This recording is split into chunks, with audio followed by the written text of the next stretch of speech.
नमस्कार मध्य प्रदेश पुलिस के जवानों, आज के इस वीडियो में मैं आपकी एक छोटी सी शंका दूर करने वाला हूं। क्या कुछ लोगों के कमेंट आए, कुछ लोगों ने मैसेज करके बताया कि डीईएफ और एसईएफ की कट ऑफ में क्या अंतर होता है।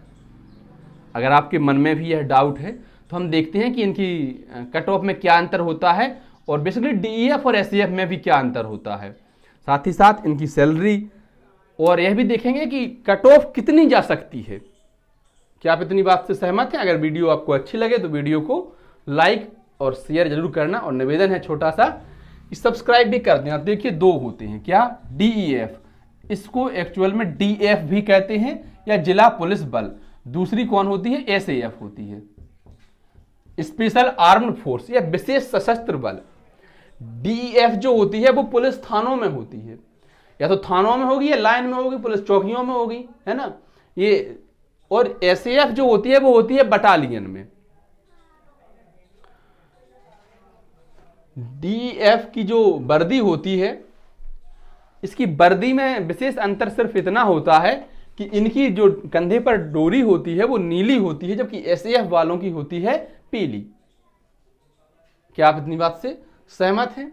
हम इनकी सैलरी के बारे में बात करें तो सैलरी दोनों की बराबर होती है, लेकिन एक छोटा सा अंतर होता है, वो होता है अलाउंसेस का, भत्तों का। एसएएफ को यात्रा करना पड़ता है या यहां से वहां जाते रहते हैं तो इनको थोड़े भत्ते अधिक मिल जाते हैं। इस वजह से इनकी सैलरी, बेसिक सैलरी जो होती है वो डीईएफ से ज्यादा होती है एसएएफ की, लेकिन डीईएफ थानों में होती है।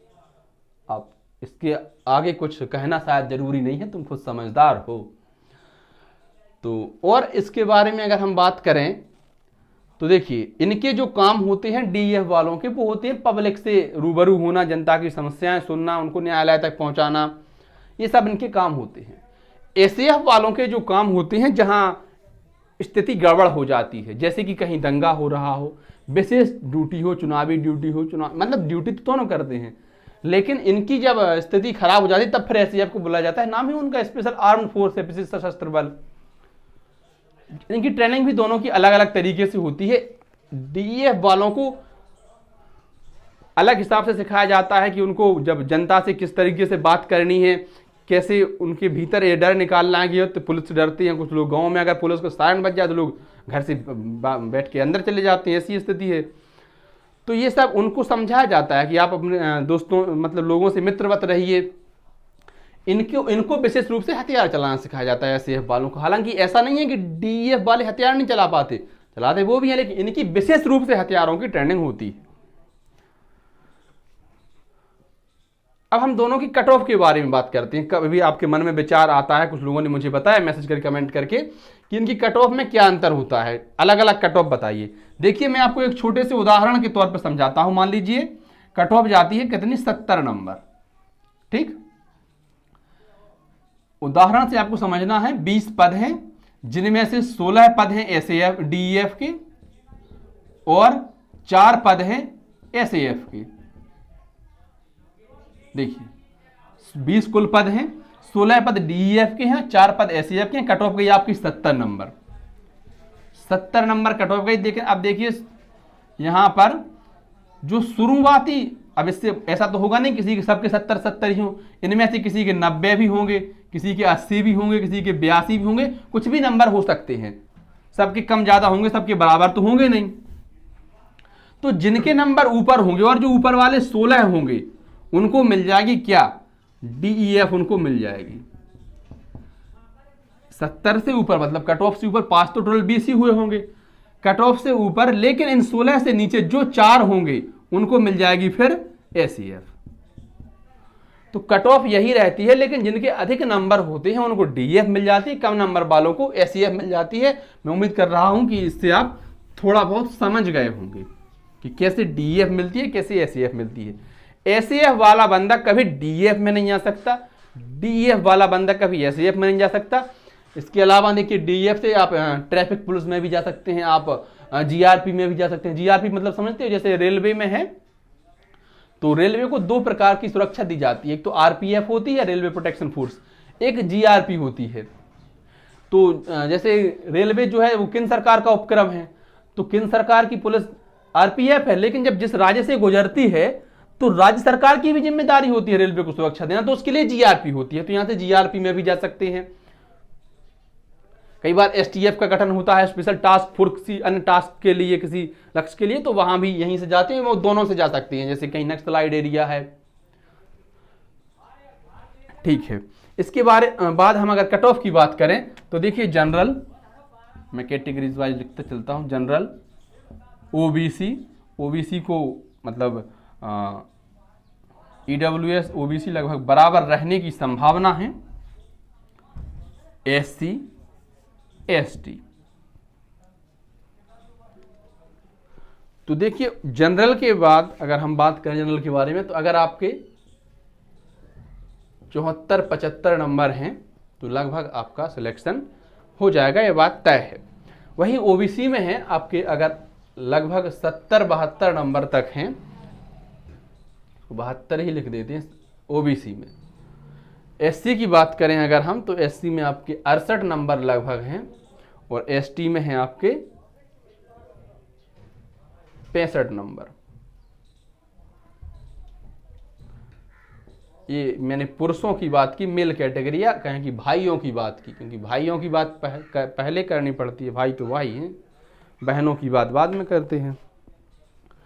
ऐसी cut off, final cut off रहने का अनुमान है, और हो सकता है 1-2 नंबर यहाँ वहाँ हो जाए।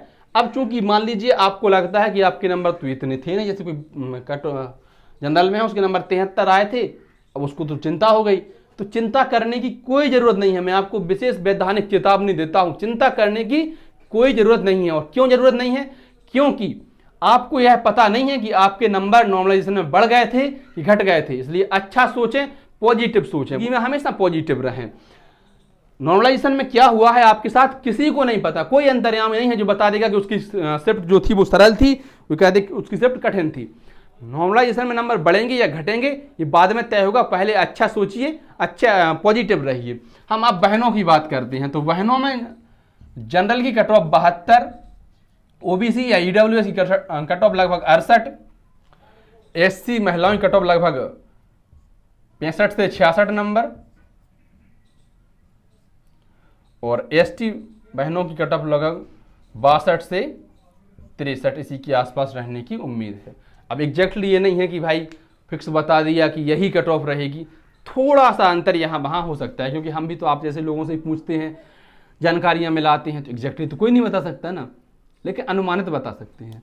तो यह कट ऑफ जो है वह ऑल ओवर कट ऑफ है कि सामान्यतः कट ऑफ यही रहेगी, लेकिन किसे डीएफ मिलेगी, किसे एसएएफ मिलेगी, या कैसे तय होगा, तो मेरे भाई इसके लिए वही जो फॉर्मूला मैंने बताया था कि लेकिन अपन तो ऐसे हैं भाई कि नौकरी मिल जाए, कुछ नहीं से कुछ भी अच्छा है। गलत कही के बताओ, कुछ नहीं फालतू निठल्ले बैठे हैं, तो कुछ ना कुछ मिले वही अच्छा है। और कुछ लोगों को इसमें एसएएफ में ही मजा आता है, इसमें बढ़िया हथियार चलाने को मिलते हैं, कुछ को अपने शौक हैं। ऐसा नहीं है कोई नौकरी बुरी है, नौकरी बोझ नहीं होती है, नौकरी का मजा लेना पड़ता है। और जो भी लोग आप उत्तीर्ण हुए हैं तो आप एंजॉय करिए, रिजल्ट की शीघ्र आने की संभावना, हम ऐसी कामना करते हैं कि जल्दी से रिजल्ट आ जाए और आप लोगों को जल्दी वर्दी पहनने को मिले। बड़े उतावले हो रखे, क्योंकि अप्रैल, मई, मार्च, जून ऐसे महीनों में हमने तैयारी की है फिजिकल की, तो बहुत मुश्किल से तैयारी की थी, तब फिजिकल निकाला है, आधे लोग पास हुए उसमें से। तो ऐसे में आप उतावले तो हैं वर्दी पहनने के लिए, मैं इस बात को समझ सकता हूं, और मध्य प्रदेश शासन से भी मैं यही अपील करता हूं कि हो सके उतना जल्दी रिजल्ट दीजिए और इनका मेडिकल कराइए। साथ ही साथ मैं यह भी कहता हूं कि मेडिकल के लिए तैयार रहिए। तैयार आपको क्या रहना है, कुछ नहीं, थोड़ा पुशअप्स करते रहिए ताकि चेस्ट आप फुला सकें। चेस्ट तो अमूमन हो जाता है, लेकिन 5 सेंटीमीटर फुलाना बड़ी बात होती है। साथ ही अगर किसी की हाइट में दिक्कत है, जैसे कुछ लोगों को कमेंट आते हैं उनकी हाइट फिक्स 168 सेंटीमीटर है, तो ऐसे में आप थोड़ा लटकने का प्रयास करिए, इससे स्ट्रेच शरीर में होता है, तो 1-2 सेंटीमीटर का तो कोई विशेष ज़्यादा फर्क पड़ता नहीं है। फिर धन्यवाद प्यारे साथियों, वीडियो आपको अच्छा लगा हो तो वीडियो को लाइक शेयर करें, अपने चैनल को सब्सक्राइब करें। जय हिंद।